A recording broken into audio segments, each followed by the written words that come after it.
వృషభ రాశికి కృత్తిక 2, 3, 4 పాదాలు, రోహిణి 4 పాదాలు, మృగశిర 2 పాదాలు. ఈ సంవత్సరం బాగున్న రాశులు ఏవైనా ఉంది అంటే వృషభ రాశి అని చెప్పవచ్చు. ఆదాయం 5, వ్యయం 14, రాజ్యపూజ్యం 5, అవమానం 4. వీరికి దాదాపుగా ఎక్కువగా అనుకూల ఫలితాలు ఉన్నాయి. ఆదాయం బాగా ఉంటుంది, ఖర్చు కూడా బాగానే ఉంటుంది.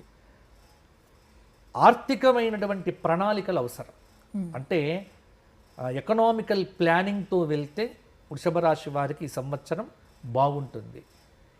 ఇండ్లు అమ్మకండి, కొనండి. అమ్మడం చేస్తే మాత్రం నష్టపోతారు.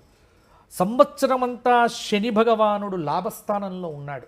వృషభ రాశి వారికి యోగాన్ని ఇస్తాడు, రాజ్యకారకత్వాన్ని ఇస్తాడు. వ్యాపారంలో కానీ ఉద్యోగంలో కానీ అఖండమైన విజయాలు వస్తాయి. ఉద్యోగంలో ప్రమోషన్ గ్యారంటీగా ఉంటుంది.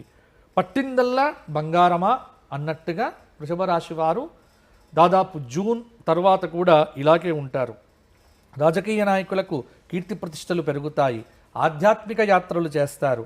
కుటుంబంలో ఎవరో ఒక పెద్దవారి ఆరోగ్యం పట్ల కొంత ఆందోళన అనేటువంటిది కూడా ఉంటుంది. శుభకార్యాలు జరుగుతాయి. వాక్చాతుర్యంతో పనులు చక్కబెడతారు. చిన్నపాటి ప్రయాణాలు కూడా అధికంగానే ఉంటాయి. వాహనాలకు సంబంధించినటువంటి రిపేర్లకు డబ్బు ఖర్చు విపరీతంగా ఉంటుంది. ధైర్య సాహసాలతో ముందుకు వెళ్తే స్త్రీలకు ఈ సంవత్సరం బాగుంటుంది. పెళ్ళిళ్ళు కానటువంటి స్త్రీ పురుషులకు వివాహం అనేటువంటిది ఈ సంవత్సరం పూర్తవుతుంది. ఈ రోజు నుంచే సంబంధాలు వెతకడం మొదలు పెట్టండి. విద్యార్థులు సాంకేతిక విద్యలో ఉన్నటువంటి వారికి ఫలితాలు బాగుంటాయి. వైద్య రంగంలో ఉన్నటువంటి వారు నీటి కోసం నీటుగా కష్టపడితేనే వస్తుంది తప్ప లేకపోతే రాకపోవచ్చు.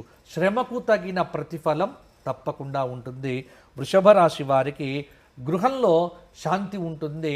అన్ని రకాలుగా యోగదాయకమైన ఫలితాలు దాదాపుగా వృషభ రాశి వారికి. కాబట్టి వృషభ రాశి వారు ప్రతి నిత్యము విష్ణు సహస్రనామ స్తోత్రము, సంవత్సరంలో ఏదైనా ఒక దత్తాత్రేయ క్షేత్ర దర్శనం చేసుకోవడము, అలాగే ప్రతి నిత్యము కూడా గోవుకు ఏదైనా పెట్టడం, ఆవులకు అరటి పండ్లో ఏదైనా తినిపించడం లాంటివి చేస్తూ ఉండండి. ఈ